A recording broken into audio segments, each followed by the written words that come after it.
মন্তক বিচাৰে কিয় বিচাৰে? তেওঁ আমাক মোক মানে বহুত সহায় কৰিছে।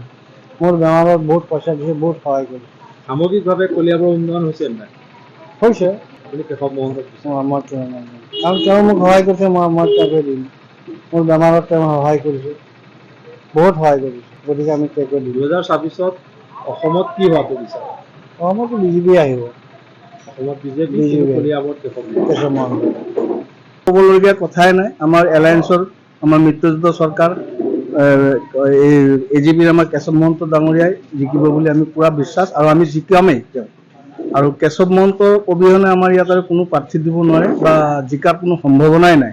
সেই 100% চিয়'ৰ যেন আমাৰ ইয়াৰ কলিয়াবৰ সমষ্টিৰ পৰা কেশৱ মহন্তই জিকিব, আৰু আমাৰ গুৱাহাটীৰ আমাৰ অসম বিধানসভাত এজিপি আৰু বিজেপিৰ মিত্ৰজোঁট চৰকাৰ গঠন হ'ব বুলি মই আশাবাদী। আৰু এইটো স্পষ্ট ধাৰণা যে আমাৰ অসমখনত যথেষ্ট উন্নতি হৈছে, আগন্তুক আৰু উন্নতি হোৱাৰ আমি আশা পোহৰ কৰিছোঁ।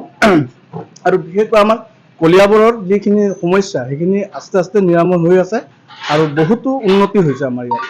আৰু ৰাইজেও চবফালে ভালেই আছে আমাৰ ইয়াত, চবেই আনন্দতে আছে। অহা মাঘৰ বিহুৰ কাৰণে চবেই প্ৰস্তুতি লৈ আছোঁ। তাৰপিছত আপোনাৰ এই ফাৰ্ষ্ট জানুৱাৰীৰ কাৰণেও চবেই প্ৰস্তুতি লৈ আছে।